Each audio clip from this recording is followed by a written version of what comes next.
Boa tarde a todos. É bom ver que há tanta gente interessada na cidadela e na política humanística de Saint-Exupéry, principalmente num dia como o de hoje, não é? Que apetece ficar em casa, no quentinho, sossegadinho. É bom e isso alimenta um bocadinho a esperança daqueles que, como eu, ainda acreditamos que podemos construir um mundo novo e melhor.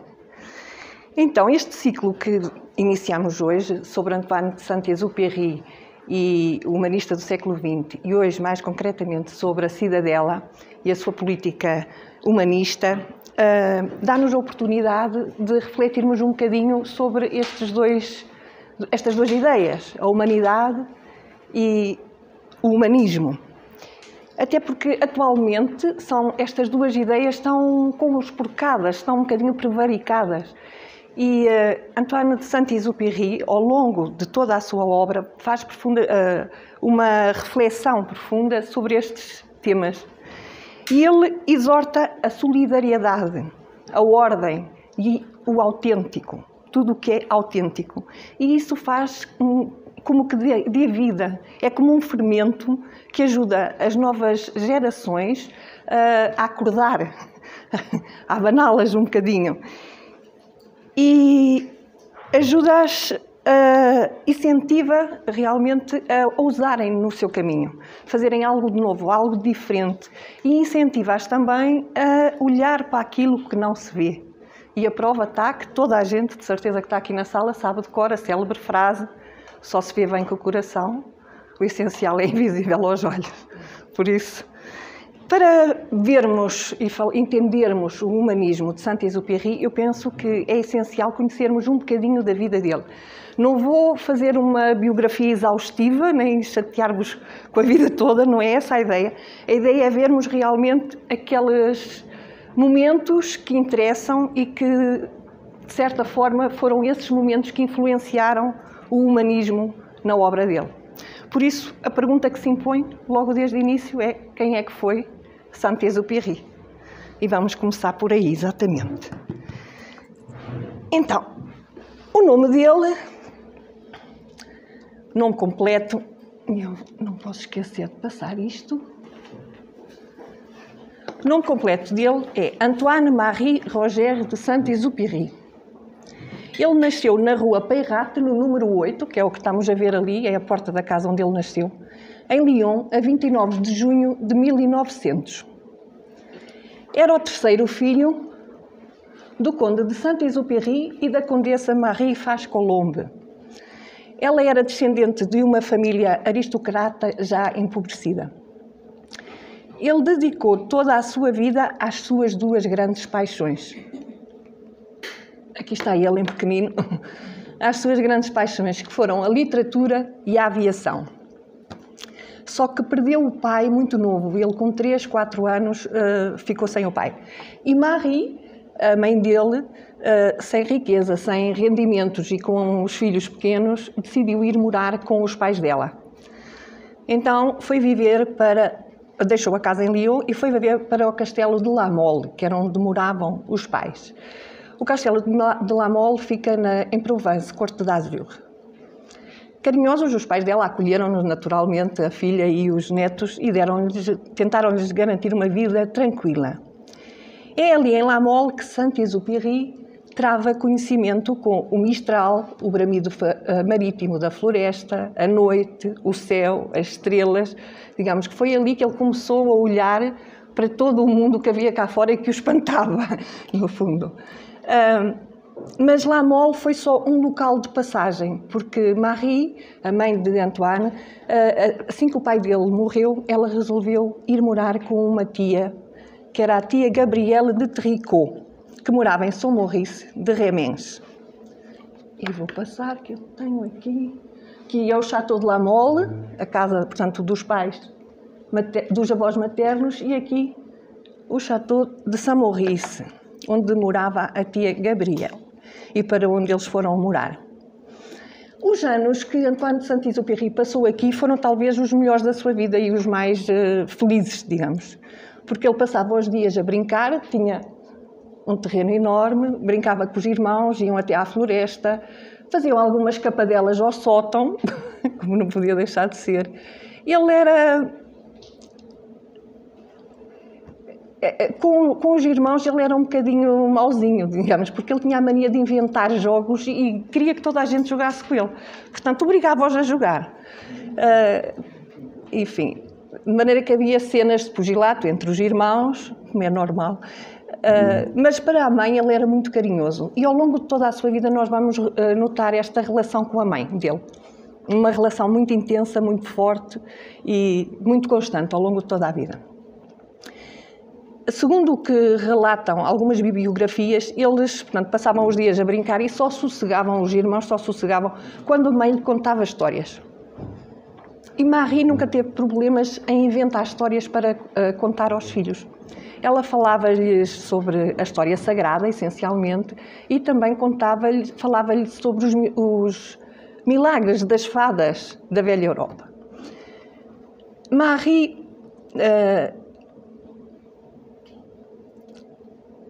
nunca teve, digamos, um programa de educação para os filhos. Ela educava os filhos de uma forma normal, conforme as coisas iam acontecendo no dia-a-dia, mas nada de duro, de austeridade, não havia. E então, apesar dela lhe incutir o gosto pela leitura, pela cultura, pelo amor aos animais, às plantas, e essencialmente regras de bom senso, que é uma coisa que geralmente não se dá muito valor, mas que é essencial. O bom senso é muito importante, mas digamos que não havia um programa de educação. Então, nesta altura, neste tipo de infância, o que é que acontecia?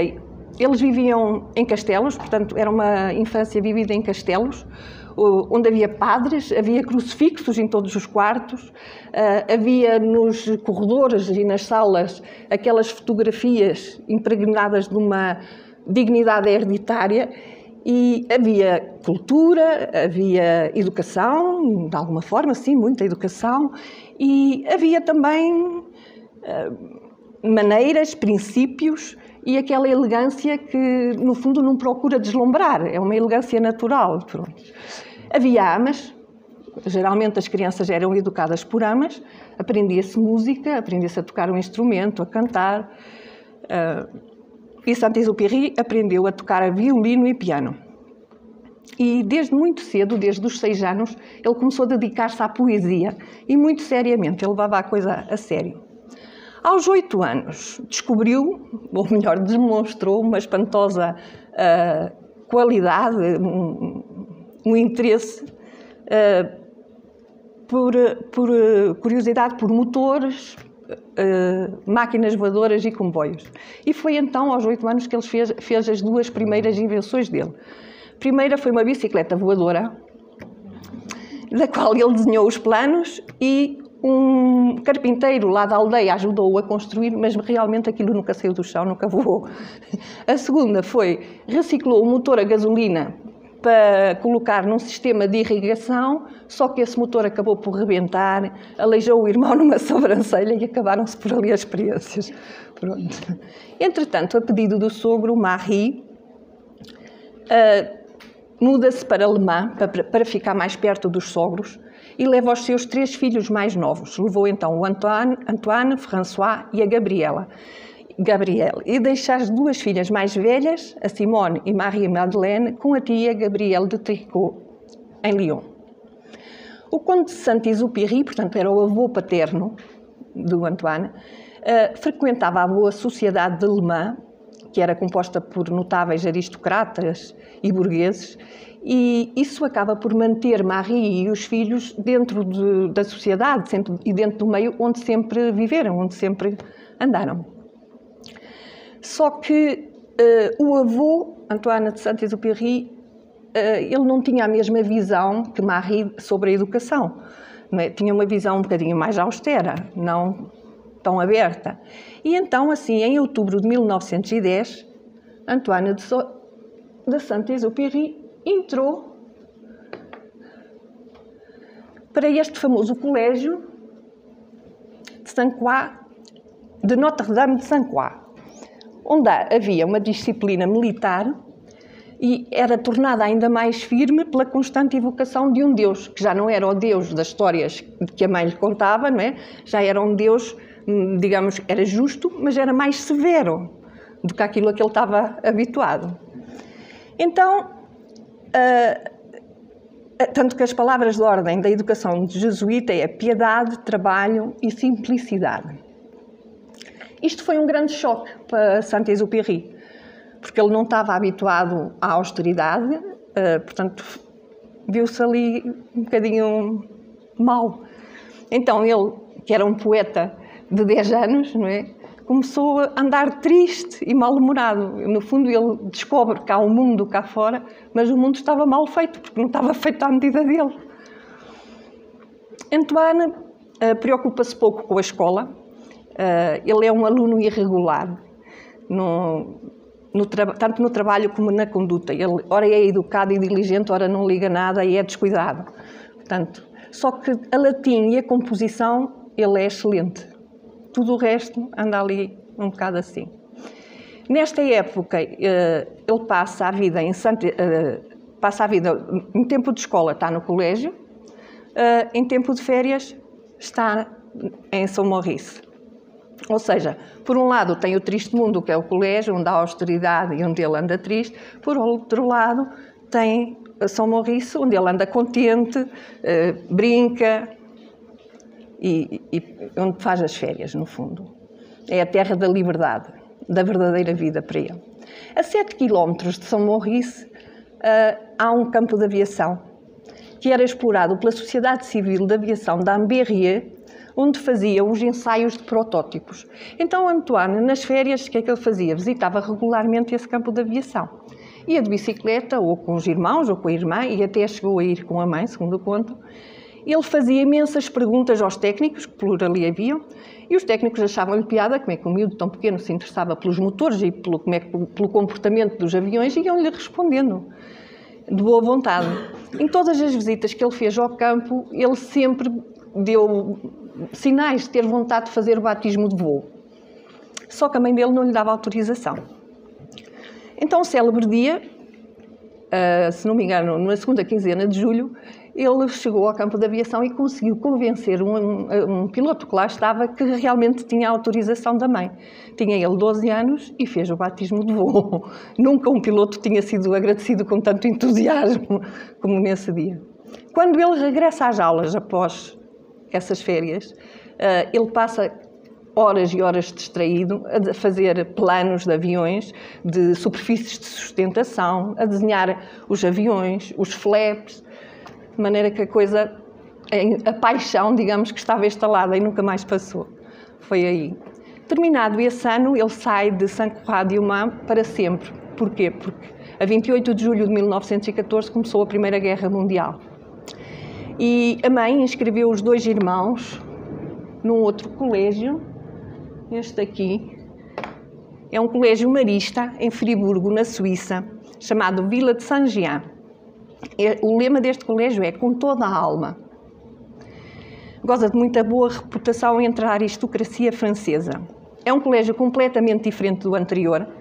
Este tem edifícios agradáveis espalhados por uma espécie de parque e tem uma floresta por trás, conforme se pode ver.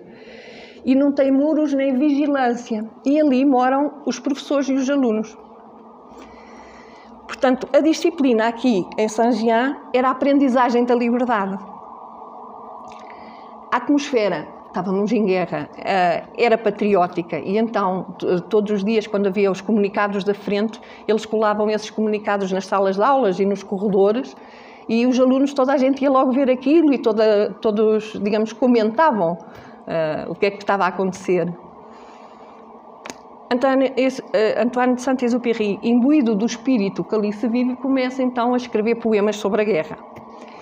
Ele é visto muitas vezes a caminhar na floresta e a ler, que é a fotografia que ali temos, ele está exatamente encostado a uma árvore a ler um livro, porque ele andava sempre com um livrinho, ou na mão, ou no bolso das calças.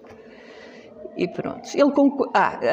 As influências que ele sofre enquanto estava aqui, ele sofre influências porque ele lia Victor Hugo, Verlaine, Rostand, Baudelaire, Balzac e Dostoiévski. Em 1917 conclui o curso de filosofia do liceu. é chegado o momento de escolher, digamos que uma profissão. Acabou o curso e ele decide preparar-se para um concurso para a Escola Naval e ir para a Marinha, para ser oficial da Marinha. E então inscreve-se aqui em Saint-Louis, em Paris, que era a escola mais célebre de preparação para a entrada nas grandes escolas, onde também a disciplina era severa, mas estava-se em guerra, portanto. Nesta época, Antoine de Saint-Exupéry passa o tempo a sonhar. Agora estava apaixonado por São Tomás de Aquino e por Bergson, nesta altura. Portanto, não trabalha nada e começa a semear a desordem ali dentro daquele colégio. Ele escreve muito à mãe, e nesta altura ele escreve à mãe e numa das cartas chega a pedir-lhe para ela lhe escrever todos os dias, portanto aquilo era uma dependência muito grande da mãe. É uma ligação muito especial e continua sempre. Ele acredita em tudo o que a mãe lhe disse e que os padres lhe disseram, não é? Porque era a vivência deles. É sincero e honesto consigo próprio. É um bom rapaz, exatamente de acordo com a educação que recebeu, tanto da família como do meio onde ele sempre viveu. É muito respeitador e, essencialmente, às hierarquias. Para ele, as hierarquias são sagradas. São intocáveis. O seu espírito de família e a sua sociabilidade acaba por com que ele seja muitas vezes convidado para ir almoçar, jantar, lanchar, ir ao teatro. Portanto, tem uma vida social muito ativa. E ele acaba por reprovar no concurso. Portanto, não entra na Escola Naval. Ele ainda tenta mais uma vez e desta segunda vez que ele tenta, ele é o melhor aluno a matemática.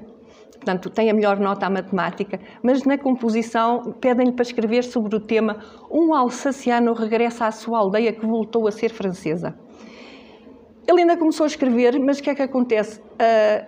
Nem ele era alsaciano, nem conhecia a Alsácia e muito menos tinha saído de casa por causa de ter sido invadido. Portanto, ele não sabia que sensações eram essas. E então recusou-se a inventar e a escrever sobre uma coisa que para ele não tinha vivências, não tinha significado. Portanto, logo aí nós vemos um bocadinho aquela intransigência dele, não é? E aquele assumir eu sou assim e não desvio nem 1 milímetro daqui. E pronto, e não entrou. Acabou por ficar fora.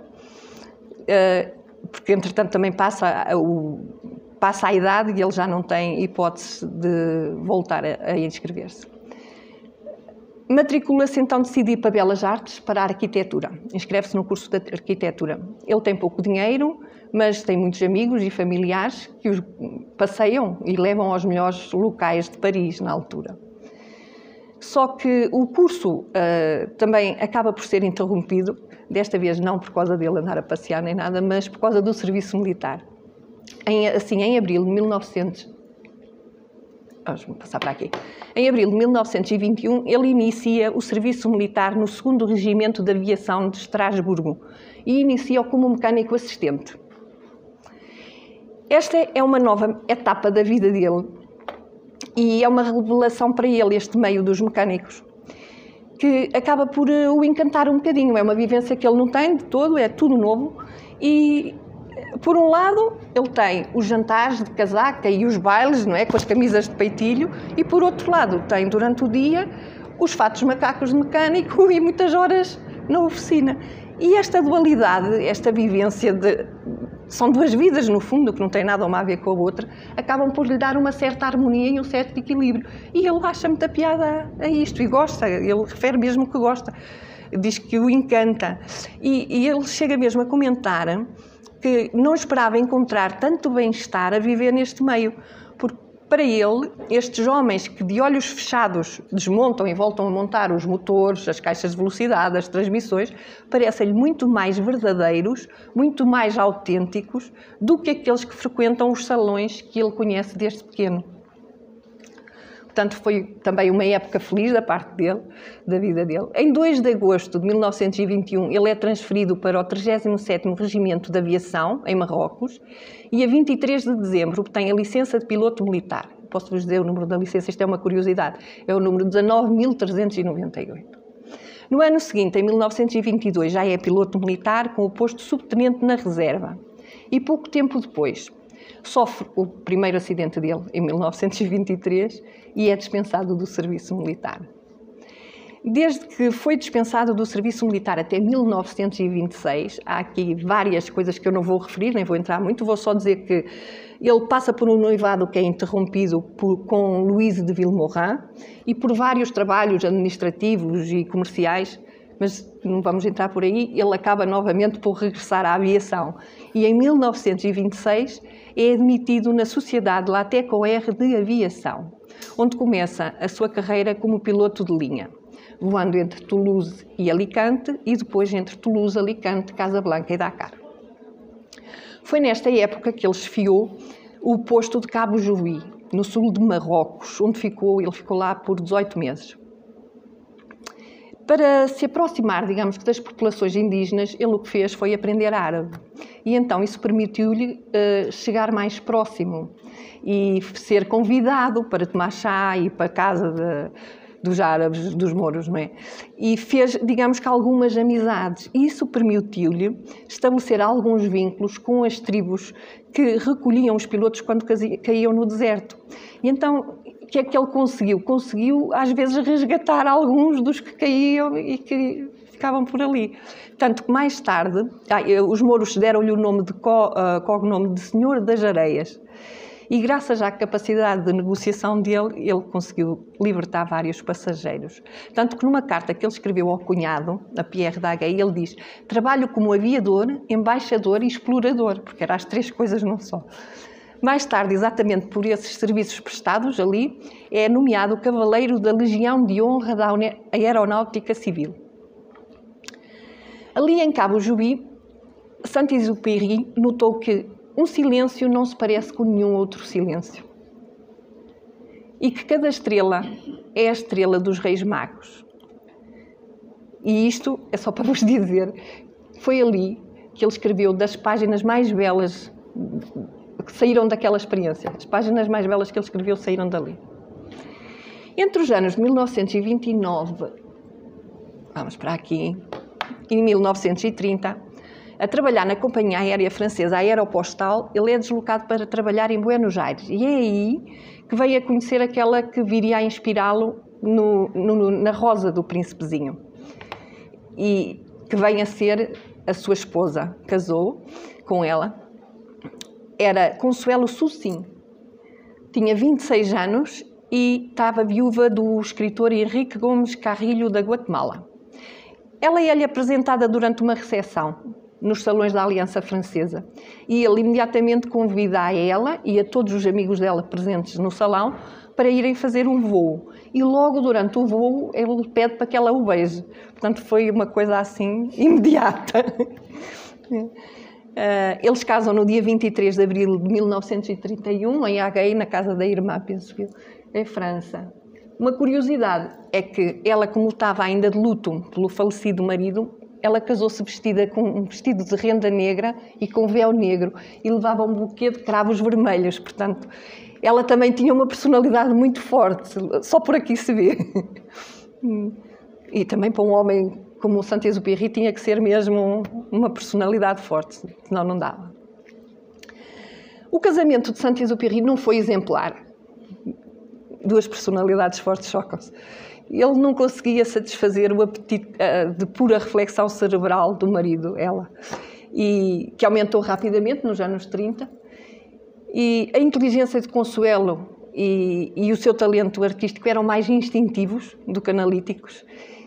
E é provável que ela também se aborrecesse com aqueles pensamentos dele, sempre muito abstratos. Então foi um casamento muito tempestuoso, com vários casos extraconjugais, tanto da parte dele como dela.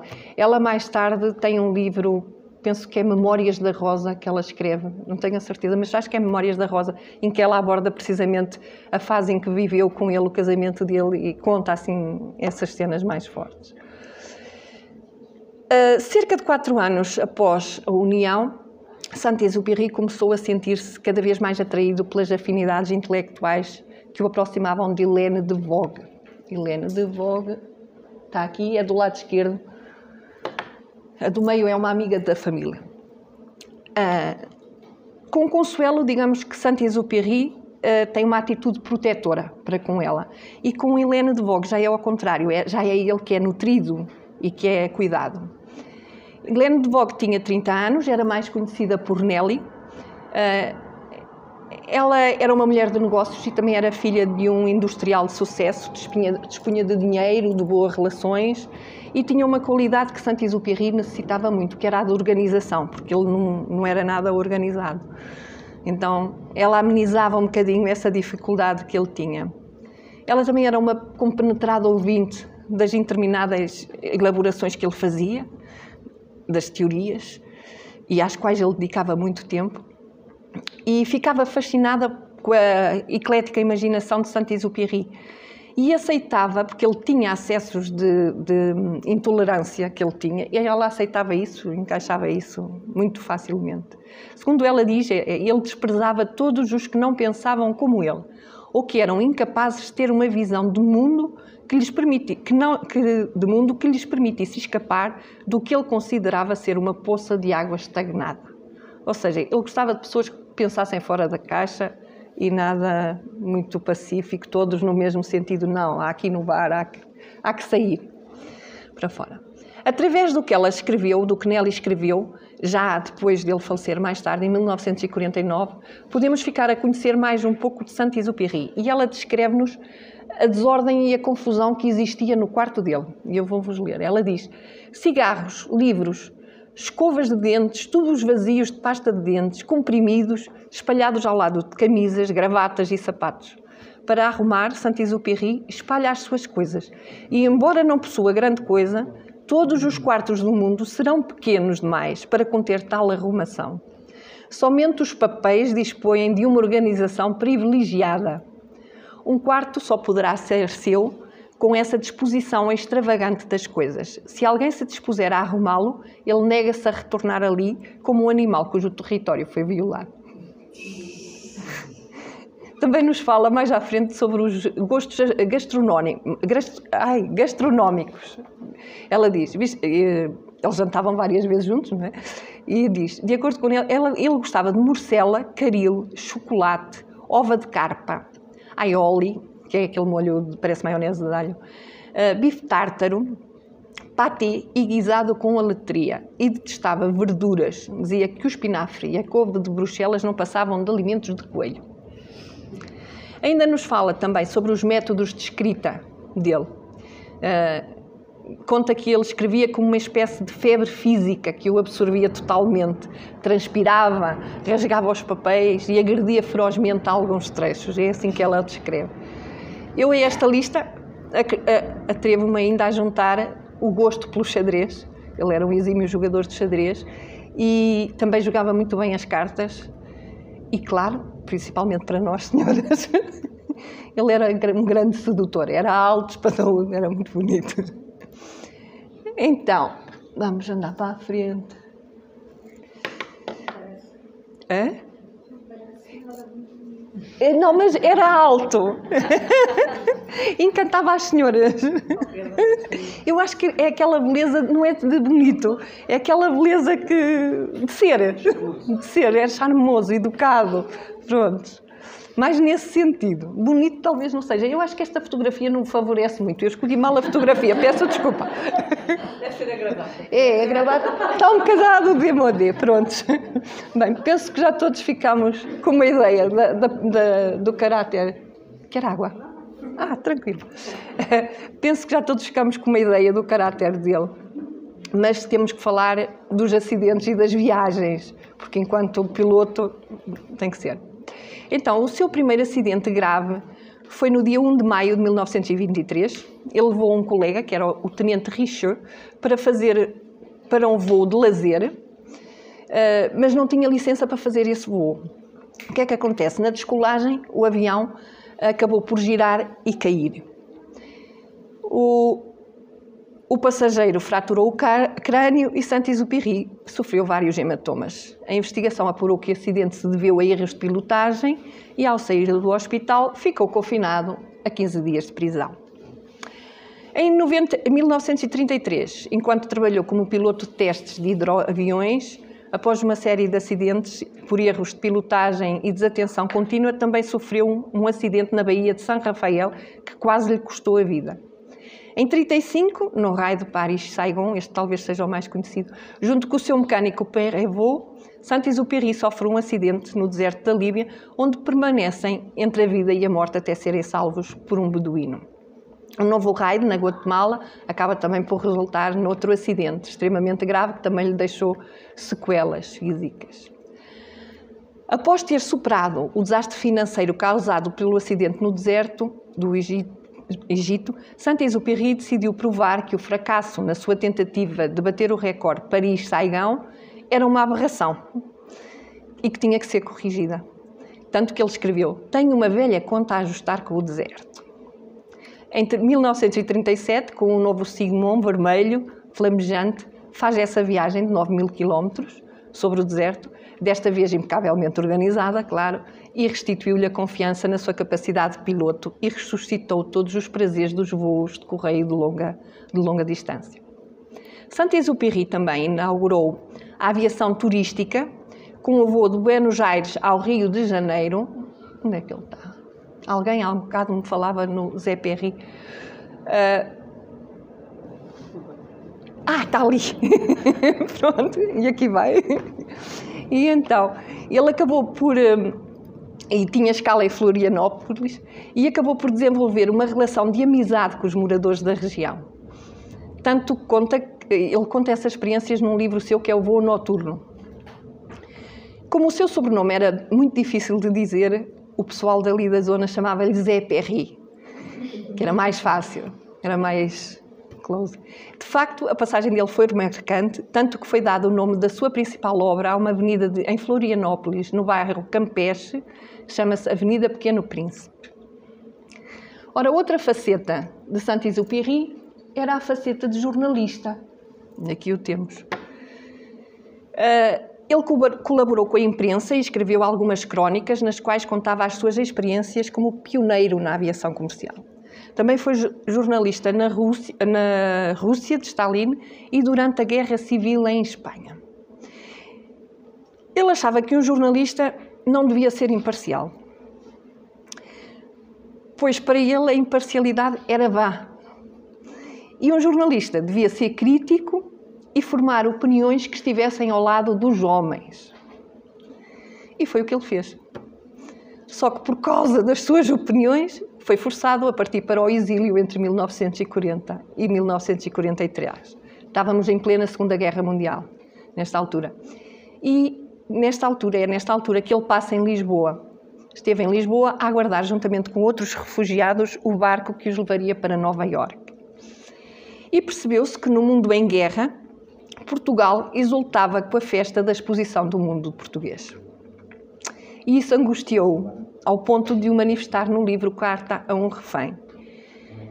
Mas parece que nós não ficamos muito bem vistos por Saint-Exupéry. E depois, no final, se der tempo, eu posso-vos ler esta passagem. Não é nada bonita.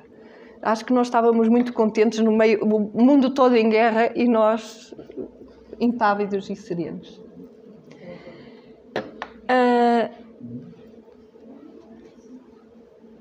Após quase 25 meses na América do Norte, retornou à Europa para voar com as forças francesas livres e lutar com os aliados no esquadrão do Mediterrâneo. E com 43 anos, ele foi designado com um grupo de pilotos para pilotar os P-38 Lightning, famosos. A última tarefa de Saint-Exupéry foi recolher informação sobre os movimentos das tropas alemãs em torno do Vale do Ródano, antes da invasão dos aliados no sul da França. Em 31 de julho de 1944, ele partiu de uma base da Córsega e não retornou. Mais tarde, em 3 de novembro, em homenagem, ele recebeu as maiores honras do Exército.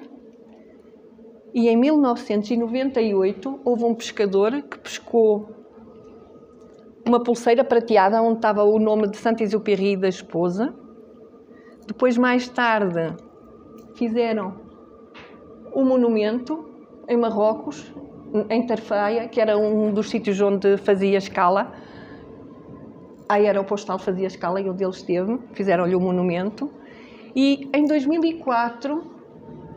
Estão aqui as imagens. Os destroços do avião que ele pilotava foram encontrados a poucos quilómetros de Marselha, e uma parte do aparelho encontra-se hoje no Museu do Ar e do Espaço em Bourguier. São estas imagens. Como podemos ver, a vida de Antoine Saint-Exupéry foi repleta de voos e de histórias e de vivências que ele acabou por partilhar com todos nós nos livros que foi escrevendo ao longo da sua vida. E o primeiro texto publicado por ele, O Aviador, saiu a 1 de abril de 1926 na revista Le Navire d'Argent. Esta foi a primeira obra dele. Eu penso que o editor o conheceu numa das apresentações a que eles iam e ficou de tal maneira apaixonado pela escrita de Saint-Exupéry que fez com que ele fosse publicado na revista onde era editor. Não me lembro o nome do senhor. Foi o primeiro livro dele. Depois, o segundo, em 1929, lança O Correio do Sul. Este. Voo Noturno, em 1931. E aqui, ele já eleva o herói, digamos, com uma virtude sobre-humana.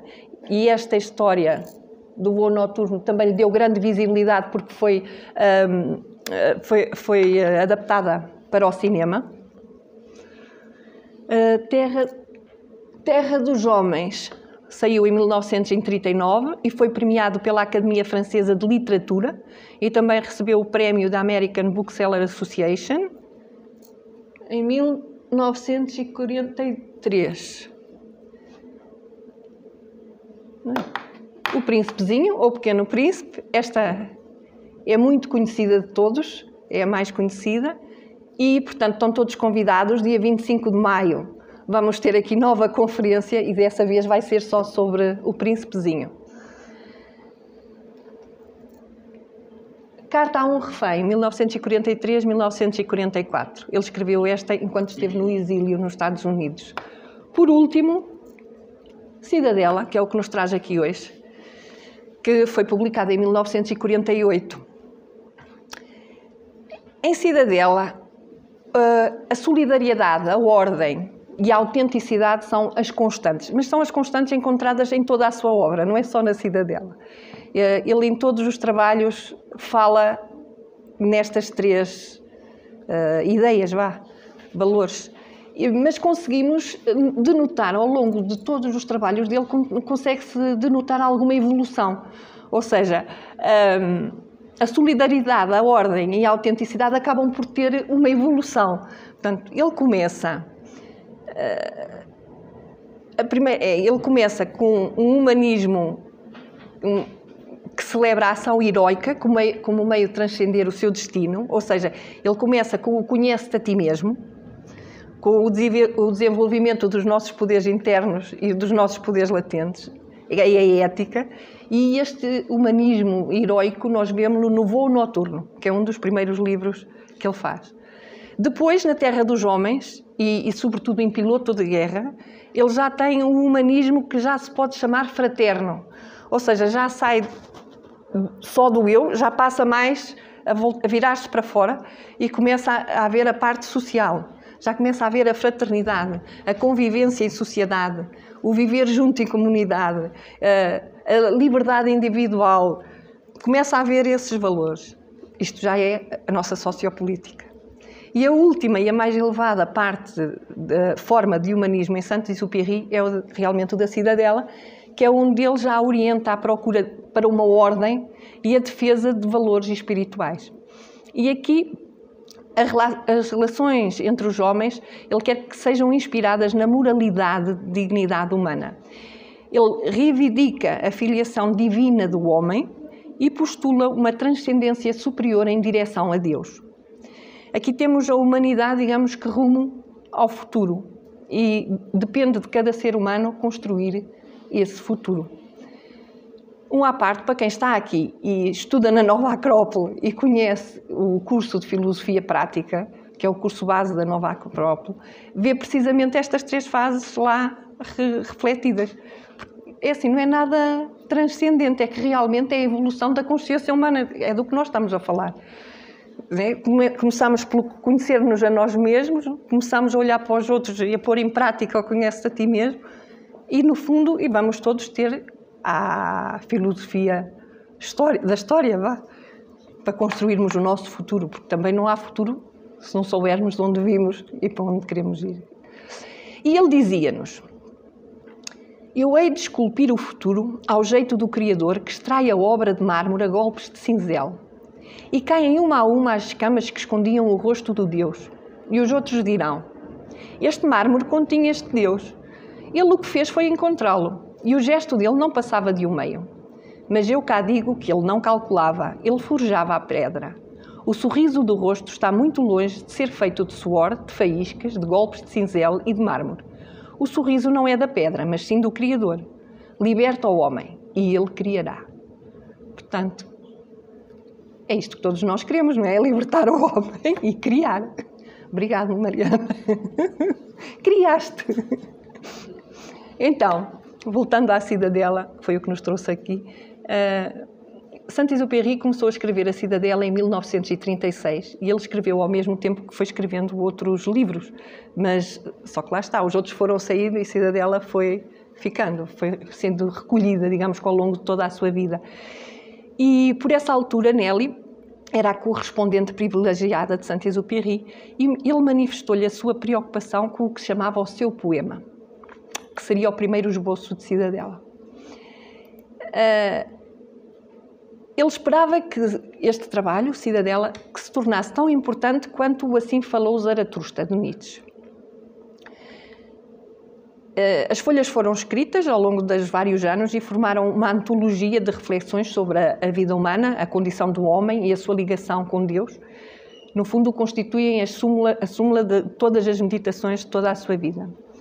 Cidadela está escrito na primeira pessoa. Ele é o discurso de um chefe árabe, cujo pai, que era sangue das águias, foi assassinado, e a sua sabedoria vem dos ensinamentos do que o pai e das experiências, porque o pai lhe passou, e as quais ele interroga e questiona, e é com essa interrogação, com essas questões que ele vai colocando, que tenta compreender o funcionamento dos indivíduos, do mundo e da sociedade. É uma conversa que ele tem, no fundo, consigo mesmo e com o divino, sobre a humanidade, sobre a vida, sobre o amor e também sobre a busca do sublime, essencialmente. Cidadela começa, parece que está a meio, e termina, parece que também não tem fim. É um livro que não tem começo nem fim. E por esta razão nós podemos lê-lo ou sequencialmente, ou então podemos ir lendo capítulos soltos, conforme nos vai apetecendo. Os capítulos são todos pequeninos, portanto são de fácil leitura, têm entre 1 a 3 páginas, só há um capítulo no livro todo que tem 10 páginas. Não se consegue resumir, eu não vos consigo contar o que é que se passa em Cidadela, porque não é nenhum conto. Portanto, por mais que eu queira fazer spoiler, não consigo. Por mais que eu tente, não dá. Quanto ao seu estilo literário, Saint-Exupéry é um narrador nato. E ele, digamos, construiu uma obra literária onde a sua filosofia é demonstrada por parábolas e por imagens. Ele usa imagens para falar connosco. Sabe-se por Pierre Chevrier, que era o pseudónimo de Nelly, de Vogue, que Saint-Exupéry ambicionava deixar aos homens uma Bíblia que fosse também um poema. E por esta razão, há muita gente que fala que o estilo literário é um canto lírico de inspiração bíblica. Eu acho que é muito bonito e acho que é isso mesmo, porque realmente quem lê, acho que chega à conclusão que está correto. Cidadela também nos permite fazer 3 tipos de leituras. Um tipo de leitura imediata, onde evoca os contos das 1001 Noites. Um tipo de leitura mais moral e social, onde já vamos à ordem, à autoridade, ao chefe. E, por último, um tipo de leitura mais profunda, e aí já mais espiritual e que apela muito à vigilância do espírito. E ele, nesta obra, acaba por distinguir 2 universos, no fundo. O espaço animal, ao qual nós pertencemos através do nosso corpo físico, e o de Deus, que é aquele para onde a alma nos conduz. Ele diz: a vida dos homens é um esforço contínuo para organizar a matéria bruta e adquirir um sentido que ligue as coisas e lhes ofereça um grau de eternidade. Para ele, a grandeza mede-se pela capacidade e pelo sentido de colaborar na criação. Só quem colabora é. E a cidadela é. Porque reflete, no fundo, o coração do homem simultaneamente singular e universal. Portanto, é. O exemplo típico que Saint-Exupéry utiliza é o de um tijolo. Ele diz: um tijolo sozinho nunca passará, nunca deixará de ser somente um tijolo. Mas se ele colaborar e criar juntamente com os outros, deixa a sua condição de tijolo e pode elevar-se a catedral. Portanto, para Saint-Exupéry, viver é unir, criar laços e aproximar os homens e despertando-os para um sentido comum. Mas viver também é ter raízes, também é passado, também é história, e é com essa base que nós nos vamos projetar para o futuro. O humanismo de Saint-Exupéry reside, antes de tudo, no reconhecimento de que o humano contém uma essência espiritual e que deve alcançá-la. Ele diz: viver é nascer devagar. E ele dá muita importância realmente à educação, porque realmente é na educação, a educação no seu sentido socrático, porque é na educação que nós saímos, não é? É educar, é elevar o homem ao máximo do seu potencial interior. É isso, é favorecer a emergência do herói, do ser que há em nós, fazê-lo sair. Ele também sonha em unir os homens, em vê-los colaborar, apoiar-se, sofrer e maravilhar-se juntos. A aventura humana não vale a pena ser vivida se não for partilhada. Esta, no fundo, também é a visão de Platão, né, que via o ser humano só como um ser social e só capaz de cumprir o seu destino apenas através da sociedade. E Confúcio, para quem tudo era à medida do homem. Mas para construir uma comunidade harmoniosa é necessário reconhecer a nossa essência comum. E o que nos une é realmente o invisível, conforme dissemos logo no início. É a atenção pelo sagrado e a busca pela unidade. Ele diz: unir-se aos outros é ser responsável. Ser homem é precisamente ser responsável. Aquele que entende o propósito da existência e o seu papel no universo é responsável. Unir-se aos outros também é servi-los. Só é fecunda a grande colaboração de um através do outro. Dar é lançar uma ponte sobre o abismo da sua solidão. Quando você dá, recebe mais do que o que dá. Pois bem, você não era nada e se tornou. Portanto, nós sozinhos não somos nada. Só somos alguma coisa quando temos laços com os outros, quando estamos juntos dos outros, quando os nossos corações batem em uníssono com os outros. O humanismo Saint-Exupéry ultrapassa o indivíduo e a comunidade neste sentido, precisamente. Ele faz parte de uma visão mais ampla e transcendente, que é a consciência de que os homens partilham o mesmo destino. Saint-Exupéry, na Cidadela, recorre a 4 imagens que eu acho que é importante nós falarmos muito rapidamente, que é a semente, o templo, o navio e a árvore. Sobre a semente ele diz: somos sementes salvas por Deus. A semente é muito pequenina, mas esconde um grande poder. Ela ensina-nos, no fundo, a humildade, mas também a grandeza. A semente impõe o seu poder porque carrega dentro de si o futuro. Como ele diz, as raízes, o tronco e a casca, os galhos e a folhagem, nada mais são do que sementes espremidas.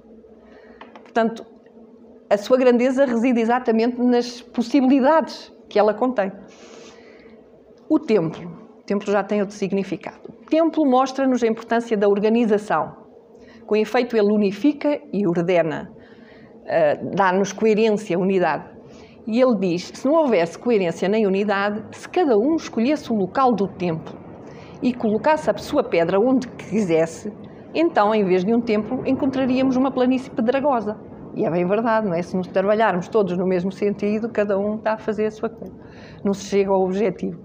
A construção do templo dá ao homem a oportunidade de se superar e de manifestar as suas qualidades e talentos. O templo, ele também considera o templo como uma finalidade e como um fim fundamental. E a pedra com a qual ele é construída, a pedra em si, não tem nenhum propósito. O templo é que lhe dá o propósito, dá sentido às pedras.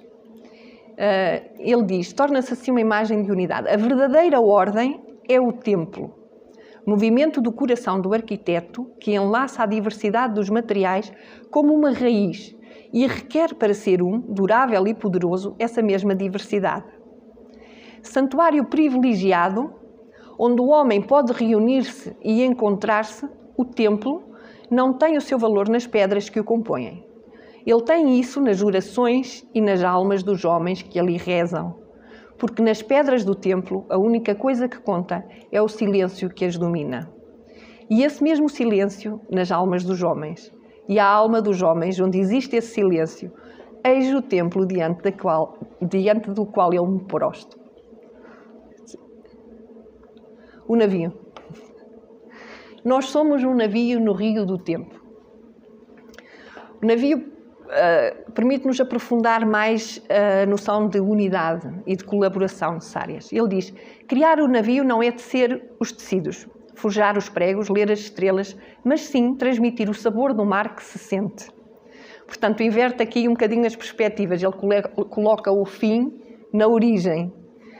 Não é o navio que nasce do forjamento dos pregos e do serrar das tábuas. Nasce, sim, da inclinação para o mar. Da árvore. Ele diz-nos, a paz é uma árvore que cresce lentamente. Ele, digamos que une a árvore ao homem e assimilar os dois. Ele pensa que ambos devem ser conhecidos nos vários momentos da existência, mas que é necessário aprendê-los na sua total duração e na sua globalidade. Mas essa permanência na duração, lá está, exige uma vigilância constante. Exige uma criação contínua.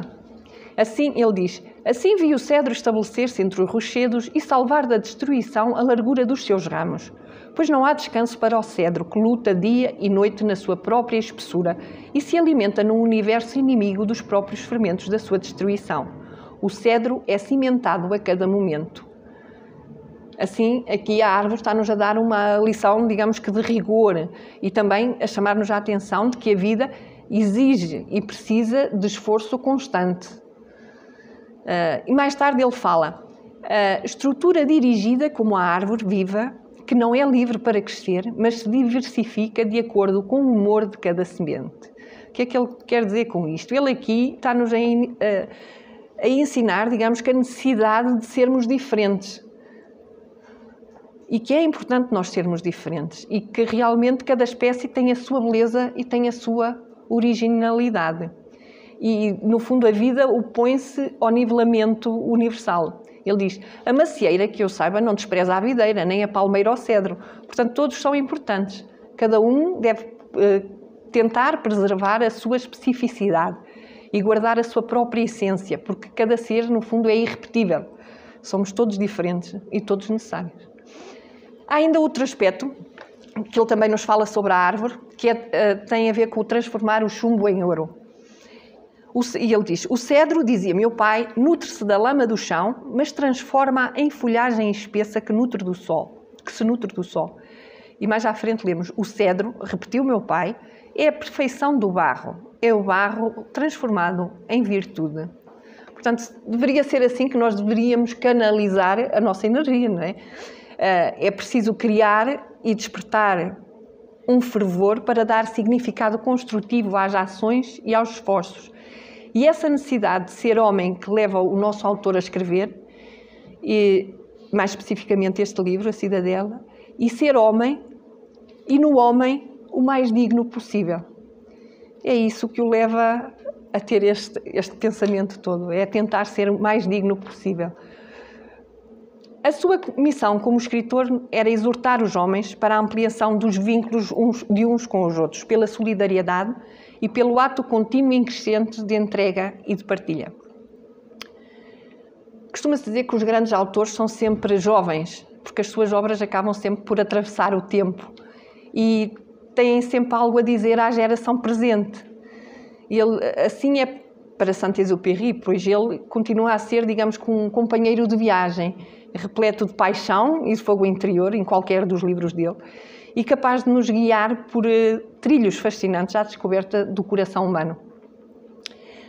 referir só uma frase. Jorge Angeli Braga, que é o fundador da Nova Acrópole, ele dizia que o valor das palavras não reside no que contém, mas no que libertam.